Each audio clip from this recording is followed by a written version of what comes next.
Power BI Desktop is completely free. To get hold of it, just do a search for Download Power BI Desktop.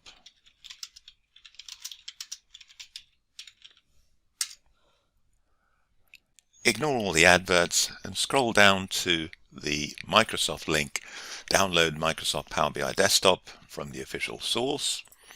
Just click on that and click on Download. Choose the appropriate one. For most people, that's going to be the X64, and click the Download button.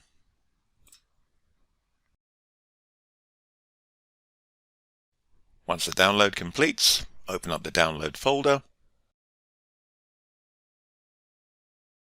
and double-click to launch the executable installer. Select your language, click on Next.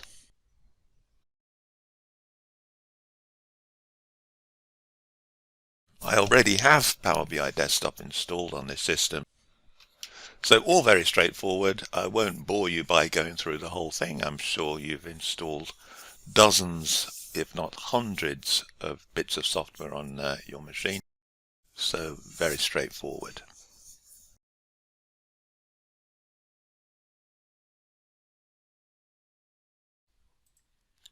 To sign up for a free Power BI account, do a search for Power BI free trial and then click on the first result that comes up. Click on the Try for Free button and then simply complete the various sections. Start by putting in your email, specify whether the email is a business or personal email. Power BI is a corporate product and Microsoft make their money from companies. So for this reason, you can't sign up for Power BI using a email service like Hotmail or Outlook or Gmail. Then you'll need to enter a phone number, a mobile phone number, so that they can send you a verification code.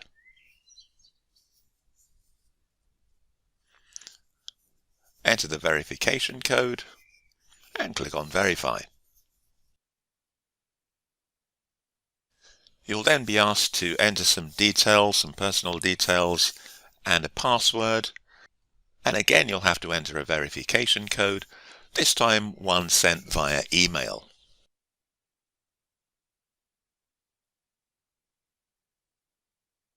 And that's pretty much it. Just click on Get Started, sign in using the credentials that you set up, and you will then be the proud owner of a Microsoft Fabric account, which is the tenant in which Power BI operates. And finally, click on My Workspace. And if you'll be using the free version, you'll be working solo, so My Workspace is the logical place to put all of your reports.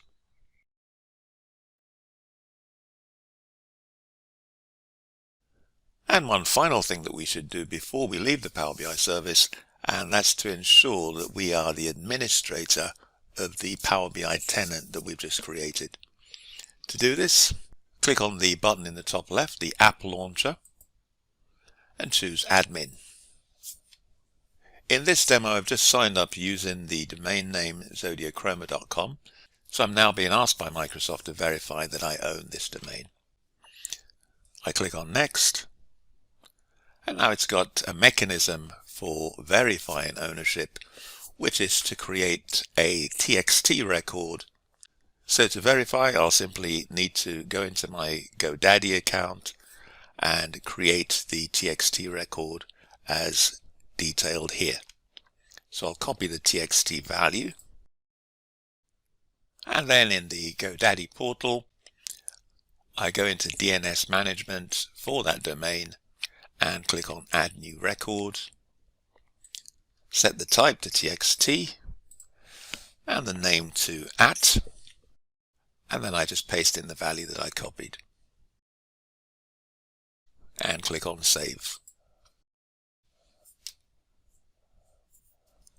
Once the DNS record has been successfully updated, we can go back to the Power BI tenant, or the Fabric tenant as it's now called, and click on Confirm Record. That is successfully confirmed, and I've now become the admin for zodiachroma.com. Being the admin of the tenant is quite important as you get further and further into Power BI, because otherwise you're a tenant and you're just stuck with working with the defaults. If you want to change the way that things work, you can't do so.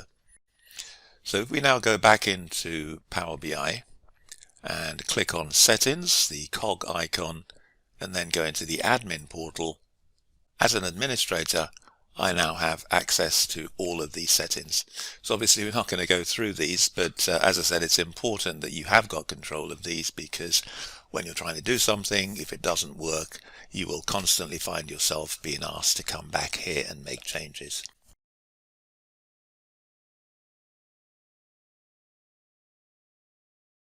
The thing that this particular solution that you've bought requires is the ability to display maps.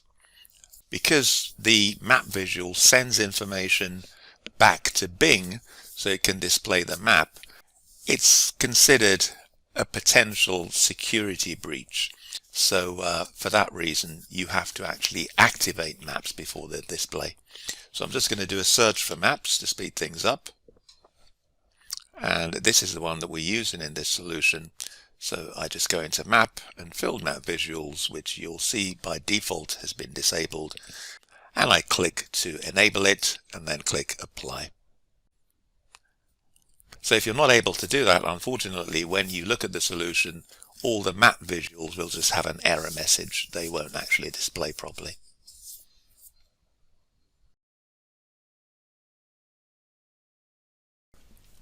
When you download and unzip the product, these are the three folders you'll find inside.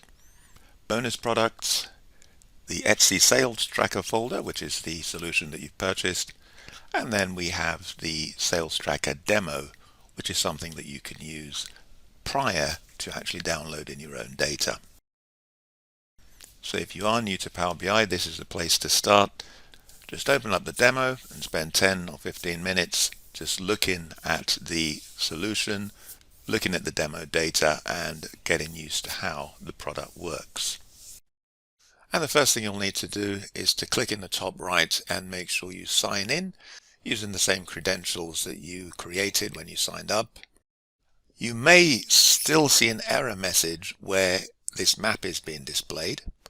If that's the case, just go to File, Options and Settings, Options, and then on the left you've got different types, different categories of options. Click on Security, scroll down and just switch on that option, Use Map and Filled Map Visuals.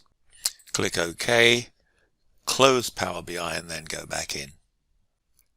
In order to use the demo version, don't stay in Power BI Desktop.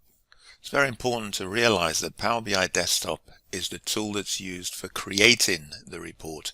It's not the tool that's used for viewing and consuming reports.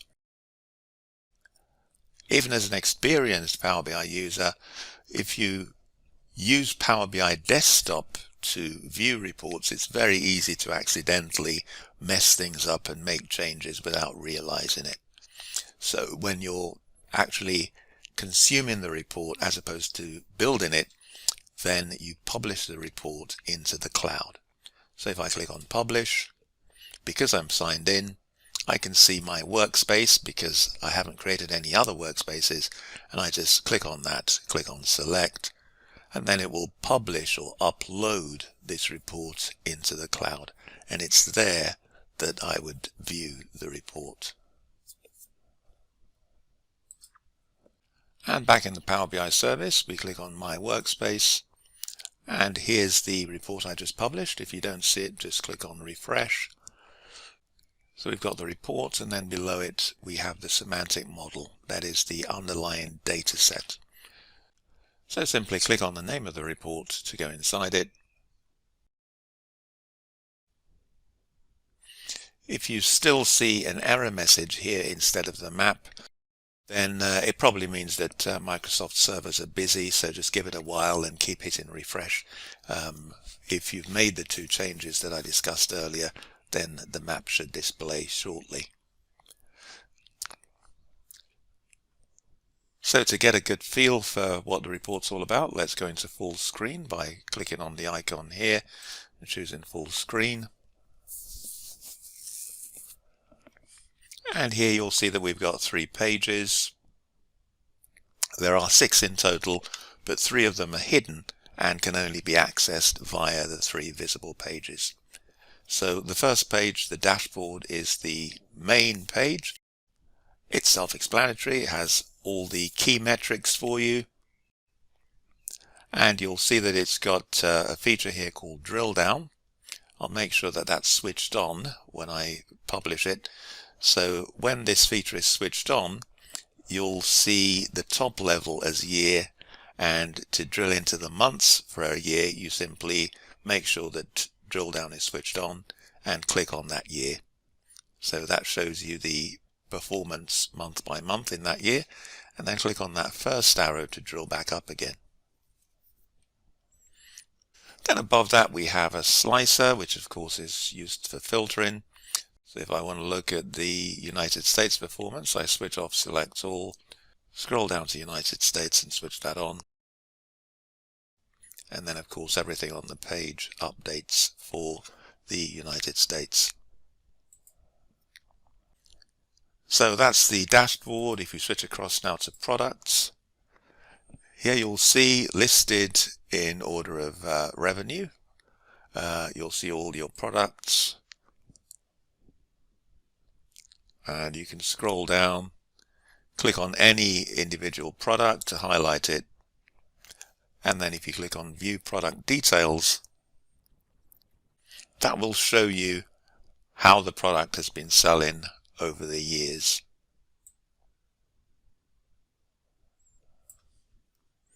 And of course, I haven't mentioned it yet, but at the top here, very conspicuously, you've got a timeline slicer which will enable you to focus on any period. So you can click on an individual month, for example, or just drag to select a complete year and so forth. So as you can see, this screen is very much the same as the dashboard. It has the same drill down feature here. So we're currently looking at only 2024. If we drag all the way back, we can then have the 4-year span once more, and we can see the performance of this selected product in any of these years. Here we've got a back button, so just click on back and that takes you back to your product listing. And then the third page is countries. So again, we have countries listed by revenue generated in that country. United States at the top, so if we want to drill into the United States, we highlight it. We see the top 5 customers and top 5 products. So we've got USA selected. We can click on View Customers in USA, and that shows us, again, by revenue, who's spending the most with us. And on the right here, we've got another example of drill down. I must remember to leave these switched on when I publish. So that's the on position. We're looking at states. If I click on Ohio, we've just got one city in Ohio. Let's go back up again and click on Illinois. And you can see we've got 4 cities in Illinois, and drill back up again. So that's the total picture for the USA. Then we have all the individual purchases listed, and the final level is to see what they've purchased. So let's click on our biggest spender, Karen Hamler, and then click on View Purchases Made by Karen Hamler.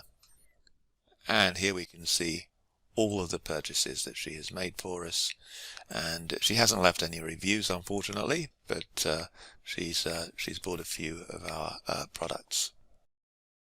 Then we click on the back button. That takes us back to our listing of USA buyers. We click on back again, and that takes us back to the country listing where we started.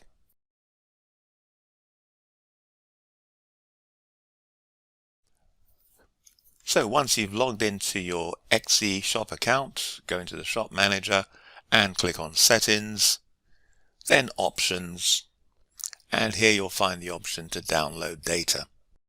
The first thing you'll need to do is to download sale listings. And you may need to do this repeatedly if you're constantly adding listings. Maybe once a month you can just download the current version. So we click Download CSV, and in the Etsy Sales Tracker folder, we obviously want to be in the live version, not the demo version. So go into Etsy Sales Tracker and then find the right folder. So we go into Etsy Data, and of course the right folder is the one called Etsy Listings. So if you are going to do this every month, obviously every time you do it, it will be called Etsy Listing Download. And if, like most sellers, you're constantly activating and deactivating products, it's usually best to not overwrite the previous ones, but to add to them. So you'll need to add some kind of suffix, perhaps just a number. So for example, I could put -001 for the first one, and then just add 1 each time. Because obviously as time goes on, you will want to look at things that you were selling a year ago but are no longer selling, so they're not in your listings anymore. So I'd recommend always put in a suffix and not to overwrite each time. So that's the first thing that you'll need. And the other single thing is your reviews. So you'll need to click on Download Your Reviews.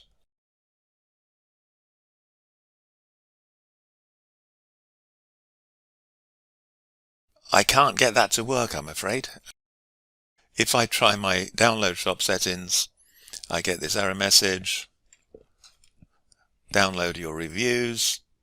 I get the same error message, and I have no idea how to fix that message. It did work, but now it stopped working. So if you do get this message, I'm as lost as you are as to how to fix it. And if we scroll down, the second thing that you'll need is order items. That's the only other thing that this solution uses. So order items, month and year. I'd recommend just doing the year. Don't worry about drilling down into the months. That just takes too long. So however many years your shop has been in existence, just choose that year. Perhaps we can start with the latest. So 2024, click on Download CSV. This time it's not instant. Perhaps it requires approval, but what happens is an email comes through when the download has been prepared, and you click that link to do the download. You don't have to wait for that to come through. You can go ahead and request another year. So if we go back to 2023, click on Download CSV. Actually, sorry, I forgot to specify the order items type. So order items 2023, download CSV, and we get another message. Usually it takes literally just 2 or 3 minutes for these downloads to be prepared.